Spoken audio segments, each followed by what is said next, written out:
నమస్తే welcome to NN news. మంత్రి నారా లోకేష్ చొరవతో ఉచిత బస్సు స్త్రీ శక్తి పథకం కేవలం జిల్లా పరిధి వరకే పరిమితం కాకుండా రాష్ట్ర వ్యాప్తంగా అమలు చేయాలని నిర్ణయం తీసుకున్నామని వెల్లడించారు మంత్రి కొలుసు పార్థసారథి. ఈ ఉచిత బస్సు పథకానికి ముఖ్యమంత్రి గారు స్త్రీ శక్తి అని చెప్పేసి నామకరణం కూడా చేయటం జరిగిందని చెప్పేసి మనం చేస్తాను. దాన్ని కేబినెట్ ఆమోదించడం కూడా జరిగింది. ఈ పథకం పేరు స్త్రీ శక్తి. మొన్నటి వరకు కూడా వార్తలు చాలా వచ్చినాయి. ఏదో జిల్లాల వరకే ఈ ఉచిత బస్సుని ఇస్తారు, జిల్లాలో మాత్రమే మహిళలు ప్రయాణం చేయడానికి ఉచితంగా అవకాశాలు కల్పిస్తారని చెప్పేసి. మరి ఈ వార్తల నేపథ్యంలో ఇటీవల గ్రూప్ ఆఫ్ మినిస్టర్స్ కానివ్వండి, ఎవరైతే ఈ పథకాన్ని చేశారో ప్రీతమ యువనేత లోకేష్ గారి చొరవతో ఈ పథకాన్ని రాష్ట్రం మొత్తం కూడా అమలు చేయడానికి నిర్ణయం తీసుకున్నారని చెప్పేసి కూడా నేను మనవి చేస్తాను. ఈ పథకం ద్వారా ప్రభుత్వానికి 1942 కోట్ల రూపాయలు, నెలకి 122 కోట్ల రూపాయలు భారం పడుతుందని చెప్పేసి కూడా నేను ఈ సందర్భంగా తెలియజేస్తా ఉన్నాను. మరి దాదాపు 75% బస్సుల్లో ఏపీఎస్ఆర్టీసీ రవాణా చేస్తున్న దాదాపు 11,200 బస్సుల్లో దాదాపు 11,449 బస్సుల్లో 8,456 బస్సుల్లో ఉచిత బస్సు పథకం అనేది అమలు కాబోతుందని చెప్పేసి కూడా ఈ సందర్భంగా తెలియజేస్తాను. తాడేపల్లిలోని వైఎస్ఆర్సీపీ కేంద్ర కార్యాలయంలో జాతీయ చేనేత దినోత్సవ కార్యక్రమం నిర్వహించారు. ఈ సందర్భంగా చేనేత నాయకులు మాట్లాడారు. కూటమి ప్రభుత్వం చేనేత కార్మికులకు ఇచ్చిన హామీలను నెరవేర్చలేదని విమర్శించారు. చాలా మంది మరి మేధావులు చేనేతల్లో అడిగారు, జిఎస్టీ ఎలా ఎత్తివేస్తావయ్యా అని, అది కేంద్ర పరిధిలో కదా అని. అప్పుడు లేదు, జిఎస్టీ కేంద్రం వాళ్ళతో మాట్లాడుకొని ఎత్తివేస్తాము అని చెప్పటం, లేకపోతే రియంబర్స్మెంట్ చేస్తామని చెప్పారు. మరి గడిచిన 14 నెలల్లో ఏ రోజైనా చేనేతలపైన జిఎస్టీ గురించి ఎక్కడైనా మాట్లాడారా? జిఎస్టీ కౌన్సిల్లో ప్రస్తావించారా? అసలు జిఎస్టీ ఏర్పాటు చేస్తామనుకున్నప్పుడు తెలుగుదేశం ప్రభుత్వం ఉంటే ఆ రోజు 15వ జిఎస్టీ కౌన్సిల్ మీటింగ్లో ఆనాటి ఆర్థిక శాఖ మంత్రి యనమల రామకృష్ణుడు వెళ్ళి మేము చేనేతలపై జిఎస్టీకి అనుకూలమని మాట చెప్పాడు. ఆ రోజు ఒరిస్సా వాళ్ళు మాత్రమే చేనేత పైన జిఎస్టీ వేయకూడదని, ఆ ప్రతిపక్షంలో ఉన్నప్పుడు జగన్మోహన్ రెడ్డి గారు జిఎస్టీకి మేము వ్యతిరేకమని జిఎస్టీ కౌన్సిల్కి మన ద్వారా ఉత్తరం రాయటం జరిగింది. మరి ఆ కౌన్సిల్ మీటింగ్లో ఉన్న యనమల రామకృష్ణుడు ఒప్పుకున్నారు. మరి చేనేతల మీద అభిమానం ఉంది కాబట్టి ఆ రోజే పార్టీ తరఫున జిఎస్టీకి మేము వ్యతిరేకిస్తున్నామని ఉత్తరం రాయటం జరిగింది. అలాగే మళ్ళీ 2021లో జిఎస్టీ మళ్ళీ పెంచుతాం అనుకున్నప్పుడు వెంటనే ఆనాటి ముఖ్యమంత్రి మన ప్రీతమ నాయకుడు జగన్మోహన్ రెడ్డి గారికి చెప్పిన వెంటనే ఆర్థిక శాఖ మంత్రి నుంచి లెటర్ పంపించి జిఎస్టీ 5% నుంచి 12% చేయకుండా ఆపగలిగాం. సో ఈ విధంగా చేనేతలకు ఏ పరిధిలో కూడా వైఎస్ఆర్ కాంగ్రెస్ పార్టీ అండగా ఉంది. వైఎస్ఆర్ కాంగ్రెస్ పార్టీ వెన్నుదన్నుగా ఉండి వాళ్ళకు ప్రోత్సాహం అందించింది. మరి ఈ రోజు మేము అన్నీ చేస్తామని వచ్చిన చంద్రబాబు నాయుడు గారు కానీ, పవన్ కళ్యాణ్ కానీ, లోకేష్ కానీ ఇంతవరకు చేనేతలకు ఈ 14 నెలల్లో ఏ ఒక్క రూపాయి సహాయం చేయలేదు. ఒకవేళ వాళ్ళు రూపాయి మేము చేనేతలకు చేసామంటే శ్వేతపత్రం రిలీజ్ చేయమని మేము అడుగుతా ఉన్నాం, డిమాండ్ చేస్తా ఉన్నాం. నేతన్న నేస్తం ఇస్తామని చీరాల సభలో ప్రకటించిన చంద్రబాబు నాయుడు ఇంతవరకు దాని గురించి ఊసెత్తట్లేదు. అలాగే 200 యూనిట్లు ఉచిత విద్యుత్ ఇస్తామంటున్నారు. 200 యూనిట్లు ఉచిత విద్యుత్ ఇస్తామని జీవో అయితే రిలీజ్ చేసి దాదాపు 6 నెలలు అయింది. ఇంతవరకు దానికి గతి లేదు. దాని గురించి పార్టీ తరఫున మేము ప్రస్తావిస్తే ఈ రోజుకు వాళ్ళు మేము 200 యూనిట్లు ఇస్తామనేది చేస్తా ఉన్నారు. అందుట్లో ఏంటంటే జీవోలోనే వాళ్ళు ఏం పెట్టారు, ట్రాన్స్పోర్ట్ డిపార్ట్మెంట్తో మాట్లాడి ట్రాన్స్పోర్ట్ డిపార్ట్మెంట్ మాకు బడ్జెట్ ఇస్తే మేము చేయగలుగుతామనేది జీవోలోనే లిటిగేషన్ పెట్టారు. దాని గురించి మరి రాష్ట్ర మొత్తం తరఫున వైఎస్ఆర్సీపీ చేనేత విభాగం వాళ్ళు మాట్లాడితే ఈ రోజు దానికి ఒక మూలం తెచ్చి మేము ఇస్తామని ఈనాడు చెప్తా ఉన్నాడు. జాతీయ చేనేత దినోత్సవం సందర్భంగా మంగళగిరిలో ముఖ్యమంత్రి నారా చంద్రబాబు నాయుడు, విద్యా ఐటీ శాఖల మంత్రి నారా లోకేష్ స్టాల్స్ సందర్శించారు.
నమస్కారం.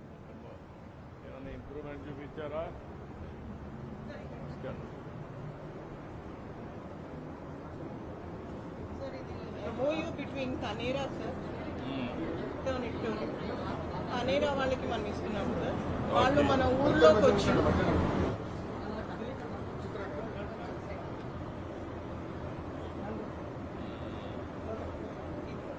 take this.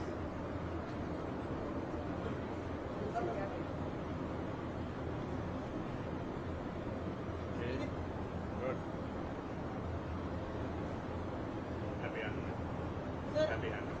Sir, Thank you. Birla Group sir. Birla Group, they are taking mana products and putting in their showroom sir. started their own brand name. It's called Aadmi. Delhi, Hyderabad. Yes. Only national level, international also you are having. You are having how many shops you are having? We have the 4 showrooms rather than 4. We are marketing. Hello. End to end you are working? The designing, you were to consumer. Okay, good. Sir ఇది వెంకటగిరి సంస్థానం వాళ్ళకి revival చేస్తున్నారు sir. Tata group వాళ్ళు, Tata trust వాళ్ళు. What is this? Srikalahasteeswara ఆలయంలో గురు దక్షిణామూర్తి అభిషేక సేవ ఘనంగా నిర్వహించారు. వివిధ రకాల సుగంధ ద్రవ్యాలతో స్వామివారికి అభిషేకాలు జరిపారు. వివిధ రకాల పుష్పాలు, బంగారు ఆభరణాలతో స్వామివారిని కొలువు తీర్చారు. అధిక సంఖ్యలో భక్తులు స్వామివారి అభిషేక సేవలో పాల్గొన్నారు.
మండల జెడ్పీటీసీ ఎన్నికల ప్రచారంలో భాగంగా నల్లపరెడ్డిపల్లె గ్రామంలో ఎన్నికల ప్రచారం చేస్తున్నారు. వైసీపీ జెడ్పీటీసీ అభ్యర్థి తుమ్మల హేమంత్ రెడ్డిని ఫ్యాన్ గుర్తుకు ఓటు వేసి ఘనంగా గెలిపించాలని కోరుతూ ప్రచారం నిర్వహిస్తున్నారు. ఈ ప్రచార కార్యక్రమంలో కడప పార్లమెంటు సభ్యులు YS Avinash Reddy, MLC Ramasubba Reddy, MLC Ramesh Yadav, Dharmavaram మాజీ ఎమ్మెల్యే కేతిరెడ్డి వెంకటరామరెడ్డి, వైసీపీ రాష్ట్ర ప్రధాన కార్యదర్శి సతీష్ రెడ్డి, వైసీపీ రాష్ట్ర అధికార ప్రతినిధి రాచమల్లి శివప్రసాద్ రెడ్డి, కడప జిల్లా వైస్ ప్రెసిడెంట్ డివి శశికాంత్ రెడ్డి భారీగా వైసీపీ కార్యకర్తలు పాల్గొననున్నారు. కొండెపి పంచాయతీ ఎన్నికలలో అభ్యర్థుల విత్డ్రా ప్రక్రియలో అవకతవకలు జరిగాయి అంటూ ఎన్నికల కమిషనర్ నీలం స్నాహినికి ఫిర్యాదు చేశారు. మాజీ మంత్రులు ఆదిమూలపు సురేష్, మాజీ ఎమ్మెల్యే మల్లాది విష్ణు మరియు వెల్లంపల్లి శ్రీనివాసరావు సుమారు 14 సంవత్సరాల తర్వాత కొండెపిలో జరుగుతున్న పంచాయతీ ఎన్నికలలో వైసీపీ సర్పంచ్ అభ్యర్థిగా నామినేషన్ వేసిన పల్లె మేరీ సంతకాన్ని ఫోర్జరీ చేసి నామినేషన్ విత్డ్రా చేశారని, నామినేషన్ విత్డ్రా ప్రక్రియలో అవకతవకలు జరిగాయని ఏకపక్షంగా గ్రామ సర్పంచ్ని ప్రకటించారని, ప్రజాస్వామ్యాన్ని కూనీ చేశారని ఫిర్యాదు చేశారు. వైఎస్ఆర్ కాంగ్రెస్ పార్టీ అభ్యర్థుల్ని నామినేషన్ వేయకుండా అడ్డగించాలి. ఎవరు నామినేషన్ వేస్తారో చూద్దాం. ఏ మగాడు, దమ్మున్న మగాడు ఎవరున్నారు ఈ కొండెపి గ్రామ పంచాయతీలో నామినేషన్ వేయడానికి మేము చూస్తామని చెప్పి బెదిరింపులకు దిగి పూర్తిగా అభ్యర్థులందరినీ కూడా ఆ యొక్క పంచాయతీకి సంబంధించినటువంటి వార్డుల్లో, అలాగే సర్పంచ్ అభ్యర్థుల్లో దళిత అభ్యర్థులందరినీ కూడా బెదిరించే కార్యక్రమం మొదలుపెట్టడం జరిగింది. ఏదో విధంగా వైఎస్ఆర్ కాంగ్రెస్ పార్టీ అన్ని అడ్డంకులను ఎదుర్కొని వాళ్ళు ఎన్ని ప్రలోభాలు పెట్టినా, ఎన్ని బెదిరింపులు చేసినా, ఇళ్ల మీదకి దాడికి దిగినా కూడా ఎదురొడ్డి నామినేషన్లు వేశారు. నామినేషన్లు వేసిన తర్వాత నామినేషన్లు విత్డ్రా ప్రక్రియ ఇంకా ఘోరంగా జరిగింది. ఆ నామినేషన్ ప్రక్రియలో ఫోర్జరీ సంతకంతో పల్లె మేరీ అనే అభ్యర్థిగా ఆవిడ నామినేషన్ వేస్తే ఆ నామినేషన్ను ఫోర్జరీ సంతకంతో విత్డ్రా చేసి ఏకపక్షంగా ఆ గ్రామ పంచాయతీ సర్పంచ్ ఎన్నికలను డిక్లేర్ చేసుకోవడం ప్రజాస్వామ్యం కూలి అయిన పరిస్థితి కొండెపి. మాజీ మంత్రి గుంటూరు జిల్లా వైఎస్ఆర్సీపీ అధ్యక్షులు అంబటి రాంబాబు ప్రెస్ మీట్ నిర్వహించారు. కూటమి ప్రభుత్వంలో ఇచ్చిన హామీలను ఏవీ సక్రమంగా ప్రజలకు అందివ్వడం లేదని, కూటమి ప్రభుత్వంలో వైసీపీ నాయకులపై కేసులు, దాడులు చేస్తున్నారని, మా నాయకులు, కార్యకర్తలపై దాడి చేసిన వారిపై పోలీసులు ఎటువంటి చర్యలు తీసుకోవడం లేదని విమర్శించారు అంబటి రాంబాబు. ఎన్నో ఆశలు పెట్టుకున్నారు, ఆయన కూడా ఎన్నో ఆశలు కల్పించారు. కల్పించిన తర్వాత ఆయన ఆ ఆశల్ని ఏవి నెరవేర్చే దూరంలో లేకపోవటం వల్ల ప్రజల నుంచి ఒక రకమైన తిరుగుబాటు ప్రారంభమైంది. నిన్న విశాఖపట్నంలో స్టాండింగ్ కమిటీ ఎన్నికలు జరిగాయి. ఆ స్టాండింగ్ కమిటీ ఎన్నికల్లో మేము ఒక స్టాండింగ్ కమిటీని గెలుచుకున్నాం. అది కూడా 50 ఓట్లు గరిష్టంగా గెలుచుకోవటం జరిగింది. అంతకుముందు మాకు 59 ఉంటే 27 మందిని కూటమి కొనుక్కుంది. అంటే మాకు 32 మందే ఉన్నారు చివరికి. ఆ 32 కన్నా ఎక్కువ ఓట్లు వచ్చాయి. చాలా చోట్ల ఓడిపోయినా కూడా స్టాండింగ్ కమిటీల్లో, ఒక చోట 50 వచ్చి ఒక స్టాండింగ్ కమిటీని గెలుచుకున్నాం. ఇవన్నీ కూడా సంకేతాలు. చంద్రబాబు నాయుడు గారిని నమ్మి మనం వెళితే ఆయన దగ్గర ఏమీ లేదని తెలుసుకొని మళ్ళా వైఎస్ఆర్ కాంగ్రెస్ పార్టీని గెలిపించాలనేటువంటి ఉద్దేశంతో ప్రజలు ఉన్నారనే దానికి ఇది ఒక చక్కని సంకేతం. దానిలో భాగంగానే మీరు చూసినట్లయితే నిన్న మొన్న పులివెందుల జెడ్పీటీసీ ఎన్నిక, చంద్రబాబు నాయుడు గారు ఏ ఎన్నికైనా ఏదో ఒక విధంగా గెలవాలి, ఎన్ని అన్యాయాలు అక్రమాలు చేసైనా గెలిచి తన గ్రాఫ్ పడిపోవడం లేదు, తన పతనం ప్రారంభం కాలేదు అని నిరూపించుకోవాలనేటువంటి తాపత్రయంతో పిచ్చి పిచ్చి పనులన్నీ చేస్తున్నాడు. పులివెందుల వైఎస్ఆర్ కాంగ్రెస్ పార్టీ గెలుచుకున్నటువంటి జడ్పీటీసీ, దురదృష్టవశాత్తు ఆ జడ్పీటీసీ యాక్సిడెంట్లో మరణిస్తే ఇప్పుడు ఎన్నిక పెట్టారు. ఇంకెంత ఉంది? 12 మాసాలు ఉంది. ఈ ఎన్నికలో ఏదో ఒక విధంగా గెలవాలి. డబ్బు ఖర్చు పెట్టన్నా గెలవాలి, అధికార దుర్వినియోగం చేసి గెలవాలి, లేదా బెదిరించన్నా గెలవాలి అనేటువంటి ఉద్దేశంతో ఎంటైర్ పోలీస్ యంత్రాంగాన్ని అంతా కూడా పెట్టుకొని ఏదో ఒక విధంగా గెలవాలనేటువంటి తాపత్రయంతో చంద్రబాబు నాయుడు గారు ఎంతకు దిగజారిపోయారో చెప్పాల్సిన అవసరం లేదు. శాంతి భద్రతలు కాపాడవలసిన బాధ్యతల్లో ఉన్న డీఐజీ కోయ ప్రవీణ్ జెడ్పీటీసీ ఎన్నికల ప్రచారంలో వైసీపీ వారిపై దాడి చేసిన వారిపై ఎందుకు చర్యలు తీసుకోలేదని అడిగిన ప్రసన్నకు ఆయన సమాధానం ఆయన మాటల్లోనే విందాం. చేయకుండా పక్క గ్రామంలోకి వెళ్ళి పత్యాపారాలు చేస్తే ఇలాంటివి జరుగుతాయి, అలాంటివి చేయొద్దు. ఆరోపిస్తున్నారు సార్, నిన్న జరిగిన గొడవలు ఎటువంటి చర్యలు తీసుకోలేదు. ఎందుకు తీసుకోలేదని ఆరోపిస్తున్నారు సార్. ఏమండి ఇప్పుడు అదుపులో తీసుకోవటం అంటే అండి, ఇప్పుడు 307 కేసు పెట్టాడు. ఆ విధమైన దెబ్బలు లేవు. ఇప్పుడు వచ్చి వూండ్ సర్టిఫికేట్ ఆ ప్రైవేట్ హాస్పిటల్ యాజమాన్యం ఇంకా మనకి ఇవ్వలేదు. వూండ్ సర్టిఫికేట్ ఇవ్వకుండా వాళ్ళని ఎలా అరెస్ట్ చేస్తాం? జడ్జి గారు తీసుకెళ్తే మా మొహాన్ని ఇసురు కొడతారు పేపర్ ఆగింది. లేదంటే తలకాయలు ఎగిరిపోయాయి కదా. మన వాళ్ళు ఉండబట్టి వచ్చి అక్కడికి వచ్చి విడదీసి ఎవరిని తీసుకు హాస్పిటల్ తరలించడం చేయబట్టే కదా ఎటువంటి ఆస్తి నష్టం, ప్రాణ నష్టం, ఆస్తి నష్టం లిమిటెడ్గా జరిగింది, ప్రాణ నష్టం జరగకుండా బయటపడ్డారు. పోలీస్ వారికి తమ పార్టీ నాయకులకు కార్యకర్తలకు భద్రత ఉండేలా చూడాలని విజ్ఞప్తి చేశారు మాజీ ఎమ్మెల్యే రాచమల్లు శివప్రసాద్ రెడ్డి.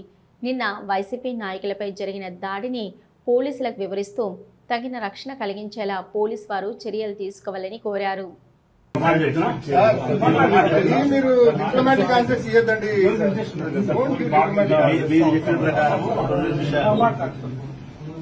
మీరు చెప్పిన ప్రకారము జరగబోయే ప్రతి నేరానికి పోలీసులు ఏమి గ్యారెంటీ ఉంటారని నేను అనుకోను. ఎందుకంటే మీకు కాలజ్ఞానం తెలియదు, ఊహించగలుగుతారు.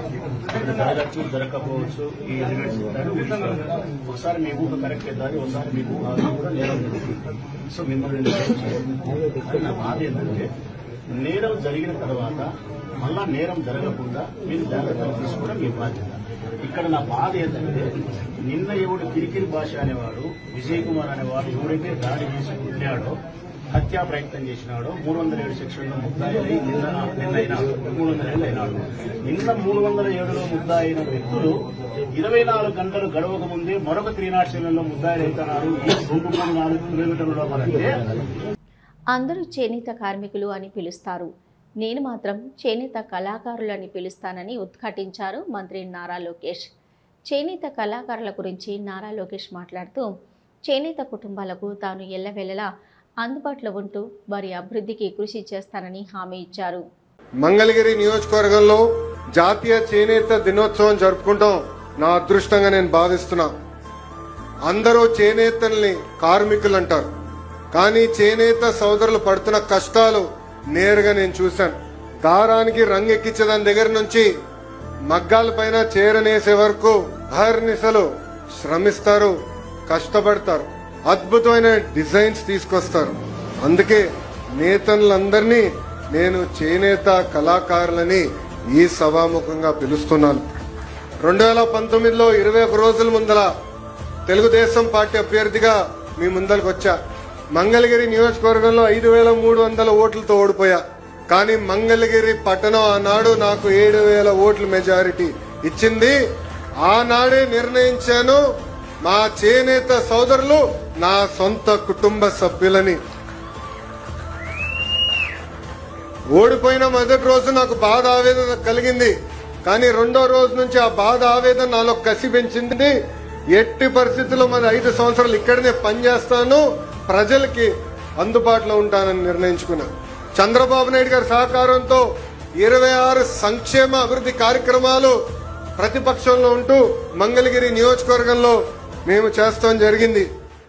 చేనేత దినోత్సవాన్ని పురస్కరించుకుని సిరిసిల్ల పట్టణంలోని పాత బస్టాండ్ వద్ద ఉన్న నేతన్న విగ్రహానికి కలెక్టర్ సందీప్ కుమార్ ఝా పూలమాలలు వేశారు. ఈ సందర్భంగా సిరిసిల్ల వస్త్ర పరిశ్రమకు ప్రజా ప్రభుత్వం అందిస్తున్న సహాయ సహకారాలను వారు వివరించారు.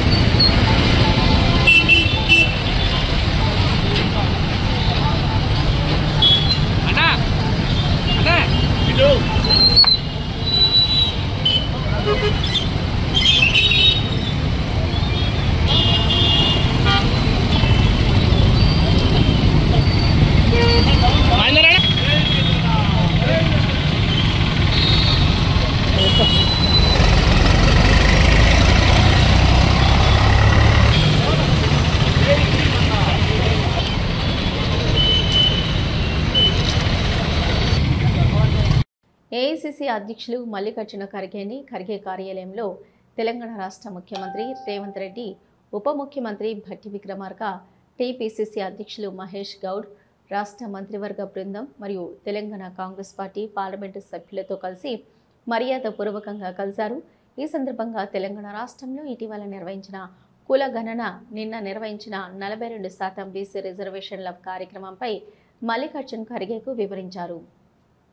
ఖమ్మం జిల్లాలోని ప్రతి నియోజకవర్గానికి జాతీయ రహదారులు అనుసంధానమయ్యేలా ఖమ్మం జిల్లాని తీర్చిదిద్దడమే నా ఆశయమని, నా ఆలోచన. మనకు కలిగిన అవకాశాలతో ప్రజల సమిష్టి అవసరాలను తీర్చగలిగినప్పుడే ఆ సంక్షేమం అనేది పారదర్శకంగా ప్రజలందరికీ చేరువగా అభివృద్ధికి దిక్సూచిగా ఉంటుందని ఎక్స్ వేదికగా మంత్రి తుమ్మల నాగేశ్వరరావు పోస్ట్ పెట్టారు. దేవరపల్లి రోడ్డు, సూర్యాపేట రోడ్డు నుంచి అమరావతి రోడ్డుకి ఆ కనెక్టివిటీ ఇస్తే ఈ రోడ్లు పూర్తయ్యే లోపల ఆ ఒక్క కనెక్టివిటీ 6 కిలోమీటర్లు చేయగలిగితే ఖమ్మానికి రింగ్ రోడ్డు ఫామ్ అవుతుంది. ఈ ప్రాంతం ఒక వెలుగులోకి వస్తుంది.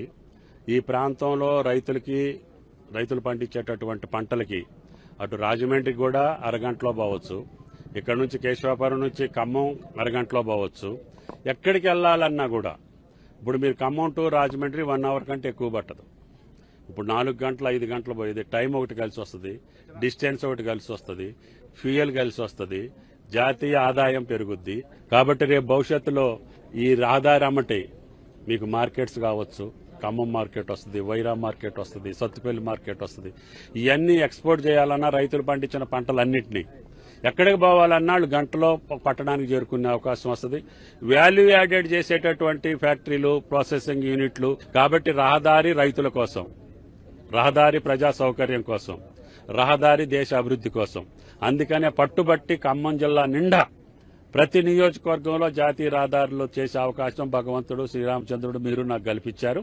అది ఎట్టి పరిస్థితులు ఈ టర్మ్ లో పూర్తి చేస్తారు. ఇవి ఇప్పటివరకున్న అప్డేట్స్. చూస్తూనే ఉండండి న్యూస్.